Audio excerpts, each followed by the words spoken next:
Oi, bem-vinda a mais um vídeo, a mais um capítulo do livro As Dores da Alma e mais um capítulo do tema medo, né? Esse é o terceiro capítulo do tema medo, que, diferente de alguns outros temas, esse se estendeu mais no livro, porque a nossa humanidade não consegue ainda trabalhar muito bem com esse sentimento. Então, é de fundamental importância a gente discuti-lo aqui, tá bom? Então, vamos dar continuidade. Espero que vocês estejam gostando dos vídeos e escrevam aqui embaixo dizendo, deixando comentários. Então, vamos lá.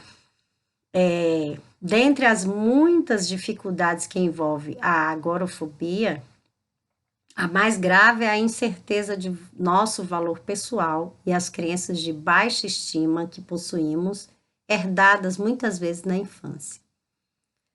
Quando estamos envolvidos pelo temor, não conseguimos avançar. A gente já falou nos vídeos anteriores, né? Não conseguimos conquistar coisas que poderíamos conquistar porque estávamos com medo de dar o passo, o segundo passo, o terceiro passo. Então, deixamos de ter ideias inéditas, de viver experiências interessantes e conhecer novas criaturas.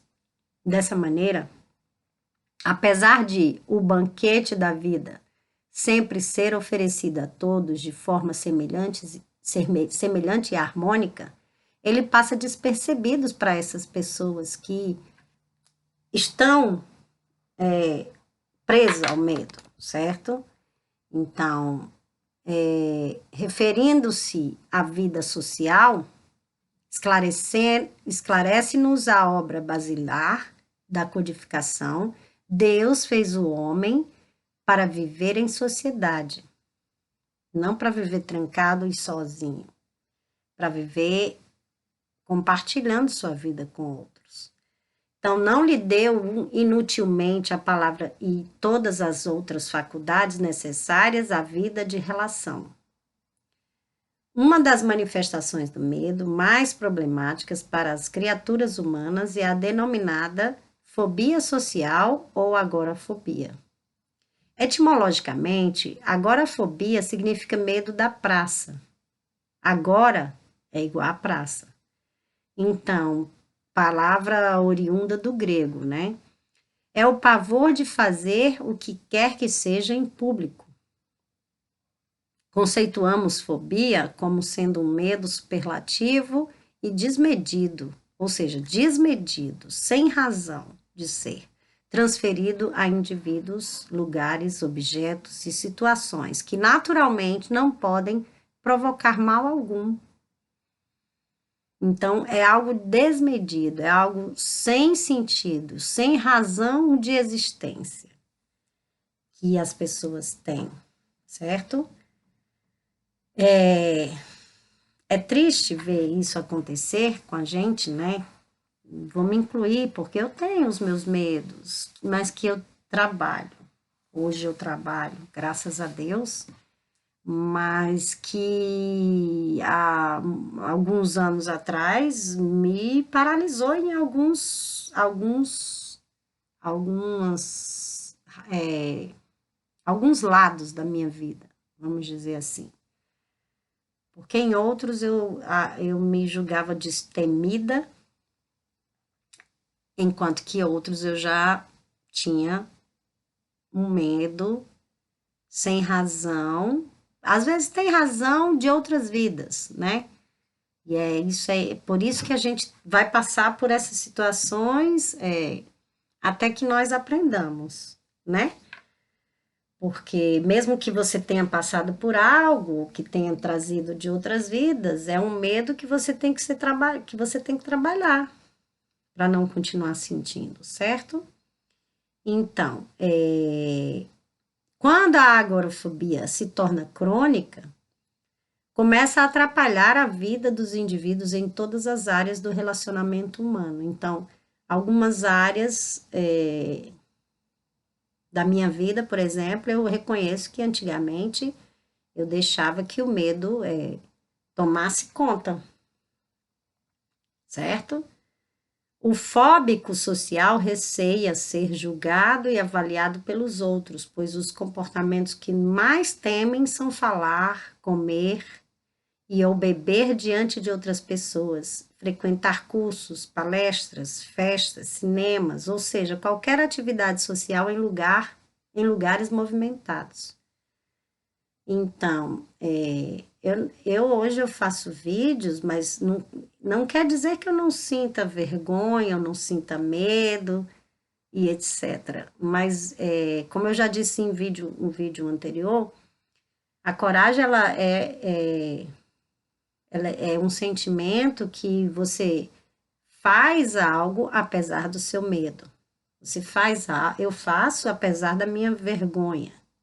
Então, eu venho trabalhando isso há anos, porque para quem me vê fazendo vídeo e que sabe que eu sou professora, que eu dou aula, sabe que eu já dei palestra, e da maneira como eu falo, pode ser que me perceba sem a menor vergonha, que não tem vergonha de nada, que não tem medo de nada. Mas essa não é a verdade. A verdade é que a gente trabalha e faz apesar do medo, apesar da vergonha, certo? É que devemos fazer, porque é a maneira como a gente trabalha. Eu fui muito envergonhada quando eu era menor. Eu tinha medo até de ler em voz alta na sala de aula, quando eu era pequena. E eu fui trabalhando isso, fui trabalhando, porque eu sabia que eu ia ter que falar na hora que eu trabalhasse, que eu começasse a trabalhar, eu ia ter que falar com as pessoas. Na hora que eu começasse a dar aula, eu ia ter que dar aula dentro de uma sala de aula, na frente de um monte de gente. Então, se eu não fizesse, eu não trabalhasse isso, eu não rompesse com os meus medos, eu não ia poder ter, né, seguir profissão alguma, na verdade. Certo? Então, dentre muitas das dificuldades que envolvem a agorafobia, a mais grave é a incerteza de nosso valor pessoal e as crenças de baixa estima que possuímos, herdadas muitas vezes na infância. E na infância, ou como eu já disse aqui agora, de vidas passadas, às vezes. Você traz sentimentos, vivências, não é só de uma vida, são de várias vidas, né? Então, o fóbico social, né, receia ser julgado e avaliado pelos outros, pois os comportamentos que mais teme são falar, né, comer, beber. Então, tudo que você vai fazer diante das pessoas pode gerar um desconforto, um medo, uma insegurança, e você tem que trabalhar isso. O sentimento de inferioridade é o grande dificultador dos relacionamentos seguros e sadios. Então, quando a pessoa tem muita baixa estima, não se sente valorizado ou um ser digno de ser amado, essa pessoa ela só consegue ter relacionamentos conflituosos, cheios de inseguranças, cheios de coisas e atitudes doentias, por causa do seu próprio sentimento com relação a você mesmo, que a sua estima é lá embaixo. Você não se acha digno de ser amada, você não se acha bonita o suficiente, querida o suficiente, seja lá o que for que esteja passando na sua mente, tá bom? E aí vai gerar péssimos relacionamentos com as outras pessoas também, porque você não confia. Por que você não confia que alguém te ama? Se você é digno de ser amada. Entende? Então, essa é um dos exemplos, vamos dizer assim. Esse sentimento produz uma necessidade de estarmos sempre certos e sempre sendo aplaudidos pelos outros. Tememos mostrar-nos como somos e escondemos nossos erros, convencidos de que seremos desprestigiados perante nossos companheiros e amigos. Dissimulamos constantemente, fazemos pose e forçamos os outros a nos aceitar. Quanto mais o tempo passa e permanecemos nessa atitude íntima, mais a insegurança se avoluma, chegando a alcançar tamanha proporção que um dia passará a nos ameaçar. Dessa forma, instala-se gradativamente a fobia social, ou seja, o medo que desenvolvemos pelos outros, portanto, representar papéis e scripts que não eram nossos. E, de uma certa forma, você não consegue ter um relacionamento profundo, porque ninguém consegue esconder quem é a si mesmo com relacionamentos superficiais, né? Se você convive com uma pessoa muito tempo, uma hora tudo que tem tudo que está relacionado àquela pessoa vem à tona, certo? Mas você também tem a opção de encontrar, de você reconhecer algo que você mesmo, se você não gosta, se você acha que não é digno de ser querido, ou porque você tem coisas que não está agindo de conforme deveria ser feito, ou coisas que você sabe que não é legal, por exemplo, se você reconhece que você é orgulhoso, orgulhosa, se você reconhece que você tem um ego muito alto, que você é egoísta, etc., e por isso que você não quer. Então, que tal você tentar reconhecer esses sentimentos e tentar modificar em si mesmo? Aí você vai passar a gostar mais de você mesmo. Se há algo que você não gosta em você mesmo, e por isso você gera uma baixa estima em você mesmo, que tal você modificar algo que você não gosta em si mesmo para coisas melhores? Aí você vai gostar mais de você mesmo. E à medida que você gosta mais de você mesmo, outras pessoas, você não vai ter tanta insegurança com relação às outras pessoas. Concorda? É assim que eu vejo. Então, tabus e realidades, superstições, mitos, conceitos errôneos e preconceituosos que assimilamos de forma verbal ou pelos gestos, abrangendo os vários setores do conhecimento humano, como as regras sociais, as higiênicas, as alimentares e as religiosas, são propiciadoras de futuras crises das mais variadas fobias. Diversas matrizes do medo se fixaram na vida infantil. Os pais autoritários e rudes, que estabeleceram um regime educacional duro e implacável, impondo normas ameaçadoras e punitivas, criaram na mente das crianças a necessidade de mentir e fantasiar constantemente. Dessa maneira, elas passaram a viver de forma que agradassem a todos numa enorme necessidade de aprovação e numa atmosfera de insegurança. Tais crianças poderão desenvolver no futuro fobias cujas causas são a doentia preocupação com o desempenho sexual, o exagerado cumprimento de obrigações impostas pela sociedade, uma megalomania maníaca atuação profissional, a fanática observação a crenças religiosas perfeccionistas e o procedimento extremista de estar sempre correto em tudo que fala e faz. Não existe ninguém perfeito, a gente já falou isso, certo? Em nada. E a gente não. A gente tem que trabalhar para melhorar, certo? Como pessoa.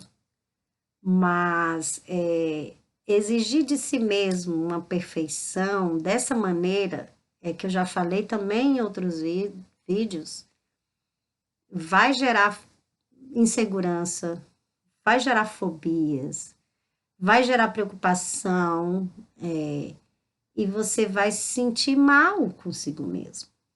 Porque ninguém é perfeito em tudo que faz, certo? Então, a gente tem que reconhecer de uma forma que a gente não é perfeito no trabalho. A gente erra, a gente falha.